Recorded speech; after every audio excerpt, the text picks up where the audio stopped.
नमस्कार बच्चों, आज हम कक्षा 7 के रुचिरा भाग 2 के बारे में बात करेंगे। द्वितीय पाठ है दुर्बुद्धि ही विनश्यति की चर्चा करेंगे। पहले लेक्चर होगा, पहले आप लोगों को कुछ बताते हैं उसके बारे में क्या है। यह दुर्बुद्धि विनश्यति यह प्रसिद्ध कथा ग्रंथ पंचतंत्र से लिया गया है। दुर्बुद्धि विनश्यति कहाँ से लिया गया है? पंचतंत्र से लिया गया है। पंचतंत्र जिसके लेखक यानी पंचतंत्र के लेखक विष्णु शर्मा जी हैं। पंचतंत्र के लेखक कौन है? विष्णु शर्मा जी हैं।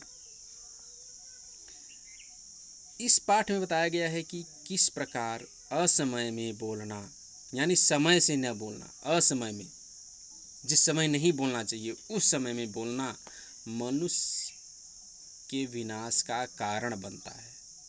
मनुष्य के विनाश का कारण बनता था, सर्वनाश का कारण बनता है। कई बार मौन रहने से भी कार्य सिद्ध होते हैं। पंचतंत्र में 5 खंड हैं जिन्हें तंत्र कहा गया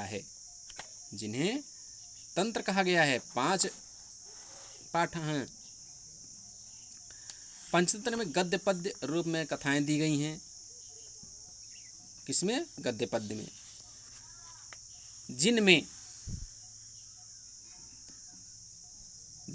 जिनमें मुख्य पात्र पशु पक्षी हैं। विष्णु शर्मा जी मूर्ख पुत्रों को कुशल राजनीतिक बनाने के विष्णु शर्मा ने राजा अमर शक्ति के मूर्ख पुत्रों को कुशल राजनीतिज्ञ बनाने के लिए यानी कुशल राजनीति में कुशल बनाने के लिए के उद्देश्य से कथाओं के संकलन के रूप में पंचतंत्र की रचना की थी। कौन? विष्णु शर्मा ने। अमर शक्ति नामक एक राजा थे, उनके मूर्ख पुत्र थे। अमर शक्ति के मूर्ख पुत्र थे। उन्हीं पुत्रों को राजनीतिज्ञ बनाने के लिए उद्देश्य से कथाओं का संकलन किया यानी पंचतंत्र की रचना की। इसमें पंचतंत्र में क्या है? मित्रभेद,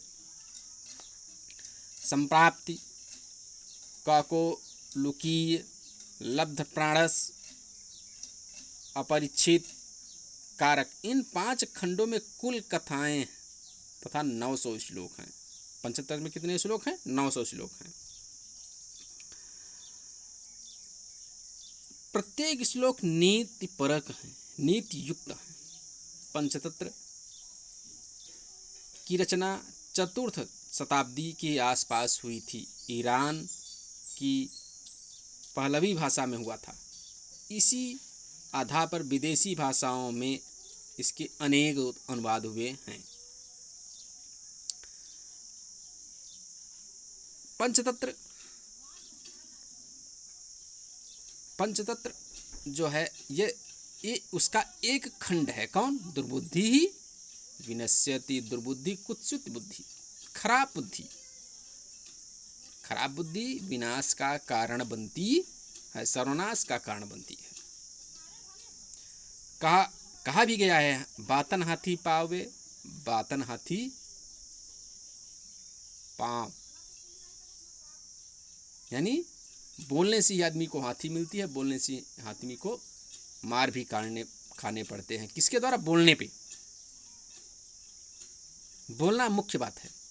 आप कैसे, किस ढंग से किससे प्रस्तुत होते हो, किसी को कैसे बोलते हो, किसके सामने कैसे प्रस्तुत होना है, किसके सामने क्या बोलना चाहिए, किसके सामने क्या नहीं बोलना चाहिए,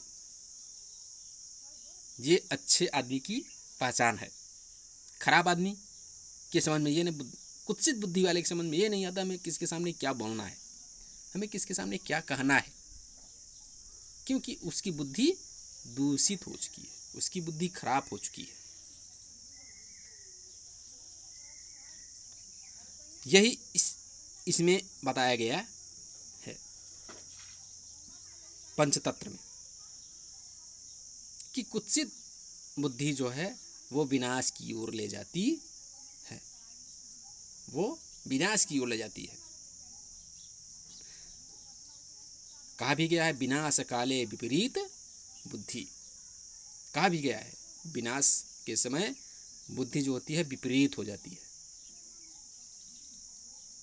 इसलिए किसी कार्य को करने से पहले उसके बारे में अच्छे से सोच लेना चाहिए, अपने से बड़ों की राय लेना चाहिए। आप अपने अच्छे मित्र का साथ देना चाहिए, न कि स्वार्थपरता होनी चाहिए मित्रता में। आदमी को मित्र बनाना चाहिए, लेकिन अच्छे मित्र बनाने चाहिए जिससे उसकी बुद्धि का विकास हो।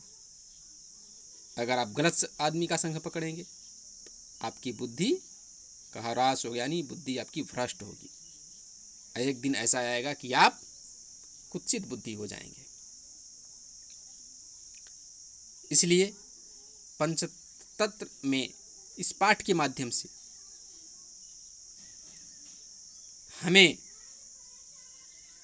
हमें इस कहानी से माननीय विष्णु शर्मा जी हमें यह सिखाते हैं कि हमें समय देखकर ही कुछ बोलना चाहिए,